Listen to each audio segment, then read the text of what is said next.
Hello everyone, my name is Super Destiny Enthusiast, and I'll be your Dungeon Master. This is a solo flawless Pit of Heresy dungeon guide, and I'll be going over all classes and the strategies I recommend you use to help get you your solo flawless. Let's start with weapons. For weapons, I used Witherhoard along with a Void Pulse Rifle and a rocket launcher. I highly recommend you use Witherhoard throughout this dungeon as it makes this dungeon a lot easier. For rockets, I recommend any rocket launcher with lasting impression or explosive light. Primary weapon is mainly up to you. For mods, I ran Reaping Wellmaker, Volatile Flow, Elemental Charge, Bountiful Wells, and High Energy Fire.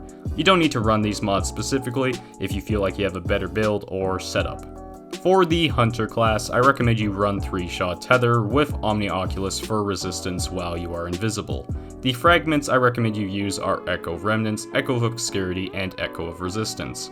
For the Warlock class, I recommend you run Stag with Well of Radiance for survivability.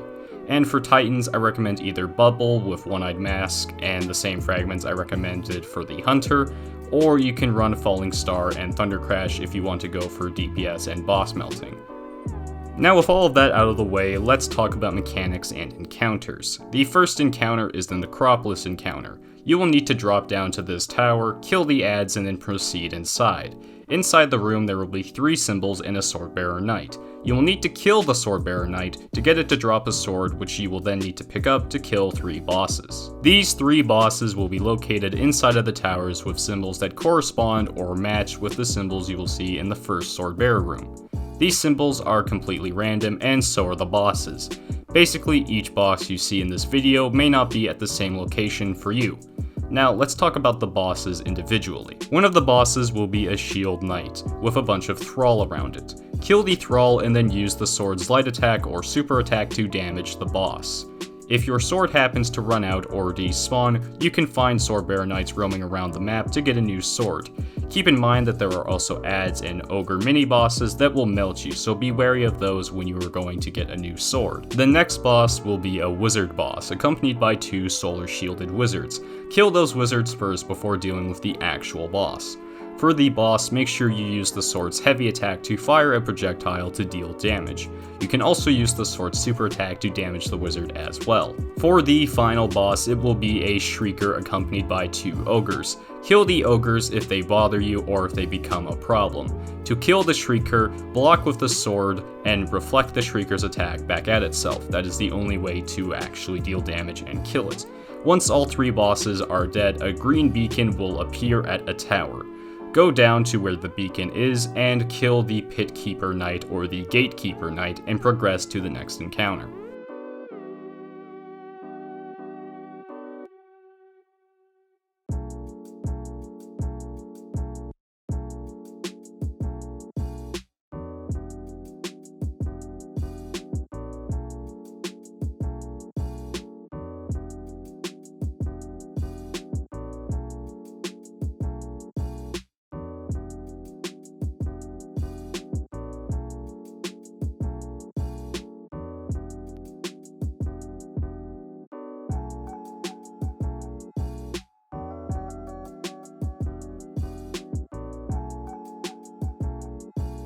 The next encounter is the Ogre Maze Encounter. In this encounter, you will have to run around and kill 3 knights to then take their balls that they will drop and deposit them at 3 gates to proceed to the next encounter. In the past, you used to be able to cheese this by duplicating the balls, however, that has since been patched, so we will have to do this the regular way. Take your time through this encounter and try to avoid the immune ogres. If you are a hunter, you can go invisible and slip past the ogres, which makes this a whole lot easier. If you are a titan or a warlock, wait for the ogres to move or rotate and then make a run for it. Have patience as this may take some time. Now, once you get past the gates, head inside to the next encounter. Just be wary that it takes some time for the ogres to actually despawn, and they can sometimes end up killing you even if you proceed to the next encounter. Now for the Chamber of Suffering encounter, this is by far the hardest encounter throughout the entire dungeon, and it may take a few tries to get it right. For the encounter, you must kill these mini-boss knights, pick up the ball, and dunk it by this plate. This is very similar to the last encounter in the sense that you will have to dunk balls. You will have to dunk 6 balls to complete this encounter. Additionally, there will be a plate that you must stand on. If you go off of it for too long, you will die. There is also a debuff called the Curse of Suffering. If this reaches times 10, you will die. This buff will be refreshed every time you dunk one of the balls, so make sure you don't hang around for too long or this may become a problem. Now, additionally, there will be a lot of ads in this encounter, and every time you dunk one of the balls, a wave of ads into Boomer Knights will spawn in, which will be quite troublesome to deal with. If you are a hunter, use your invis as much as you can. If you are a warlock or titan, use your rift, bubble, well, and barricade to keep yourself alive. Also make sure to spam Wither Horde everywhere you can, as it makes this a whole lot easier.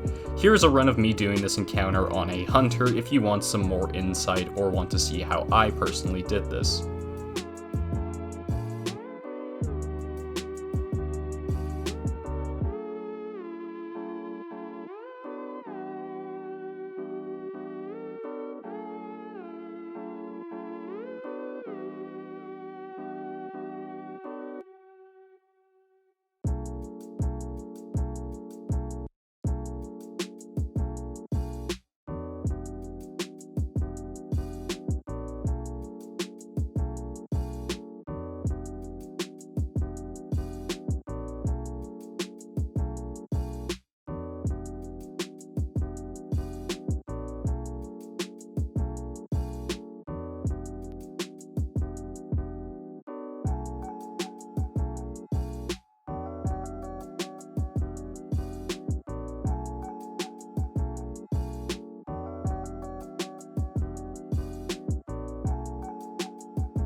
After you complete the encounter, drop down to proceed to the next encounter. Just make sure to watch out for the traps.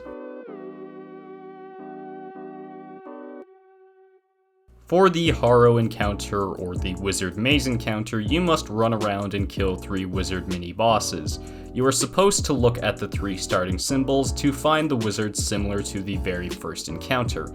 However, I find it a whole lot easier to just run around and kill enemies once they appear on my radar.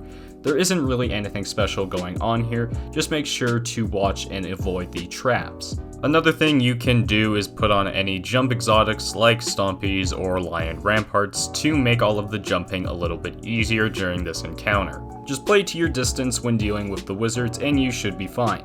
Once all 3 wizards are dead, you can progress to the final encounter. Once again, there is no time limit here, so take as much time as you want or need to. Just be careful of the traps and you should be fine.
If you have made it this far, you are now at the final boss encounter, which is really simple. There will be 3 bosses surrounding the final boss in the outer towers.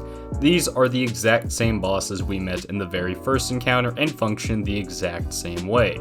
You will once again need the Swordbearer Knight's sword to damage and kill these bosses. Killing these bosses will drop a ball, which can be deposited into the totems surrounding the outskirts of the boss's arena. In total, there are 3 mini-bosses, the Knight, the Shrieker, and the Wizard, which makes for a total of 3 balls that need to be dunked. Make sure to clear out any ads, and make sure to take your time as well, as there is no time limit and you can go as slow as you want. Now, a tip I recommend you do is when you pick up a ball, dunk it at a totem that is away from the boss. I find this to be easier and a bit more efficient than just dunking the ball in front of the boss. Once the 3rd ball is dunked, the damage phase will begin. Any weapons will damage the boss once the phase starts. However, you must stand inside of the circle or the arena whenever it is glowing green to do damage. If you aren't inside of the circle, you will not do any damage to the boss. The boss will also slam you, launch fire out of its sword once you are in that arena, so don't get your face too close to him. Cursed Thrall will also spawn during the fight as well, so make sure to watch out for them. Use your bubble or your well here. Hunters, make sure to tether the boss as well. When the boss slams down his sword into the ground, the arena will glow orange. That means it is time to leave. If you stay in the arena while it was glowing orange, it will eventually kill you. That is the entire mechanics and how this encounter works.